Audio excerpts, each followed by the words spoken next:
Gaza used to taste like the sea, olive oil so green it caught the sun, flatbreads slapped onto hot stones, fish pulled from the surf at dawn, dusted with sumac and salt. Food wasn't just fuel, memory, kinship, a map of home. Today, the kitchen tells a different story. In one of the worst food crises in modern times, everyday ingredients have turned into rare treasures. Flour is rationed, fuel is scarce, water is a gamble, and meals, once shared in noisy rooms, are now quiet calculations of what's left and how long it must last. How did food become a weapon? Decades of blockade and repeated wars have squeezed Gaza's lifelines. Borders that once allowed trade became choke points. Fishing zones narrowed. Farmland along fences turned into risk zones. Spreadsheets, permits, a system where calories were counted to the minimum and the margin for dignity shrank. When war escalates, the logic hardens. Ovens go cold because fuel can't pass.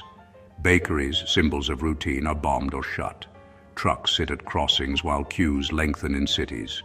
A loaf becomes a currency, a tomato a small fortune. International law is clear. Starving civilians as a method of warfare is forbidden. Families skipping meals, parents pretending they've eaten so children will. Kids learning hunger before they learn to read. And yet, kitchens resist. Women grind grain in courtyards, turning cracked wheat into makeshift map tool. Neighbors pool spices, cumin, coriander, za'atar. Fishermen mend nets for a sea they can barely reach. Mint, parsley, bitter greens. In shelters, one pot feeds many. People build tandoor-style clay ovens from rubble and wire. Lentils stretched with onions. Chickpeas roasted to mimic coffee. Bread baked thin to save fuel, but thick enough to fill a child's hand. Every shared bite says, "You are not alone." Food is culture, and culture is a ledger of memory. Grandmothers rolling grape leaves while telling jokes. Fishermen who cooked sayadia by lamplight.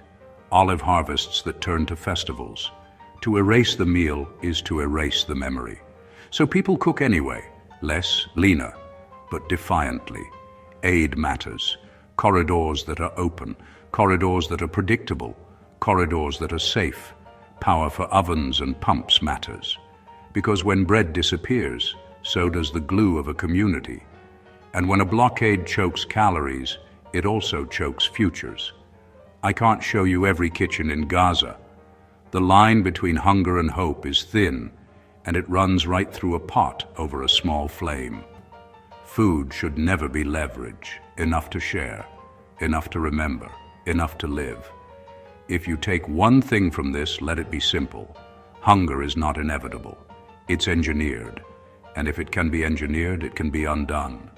Start by seeing the kitchens, starving, stubborn, still cooking.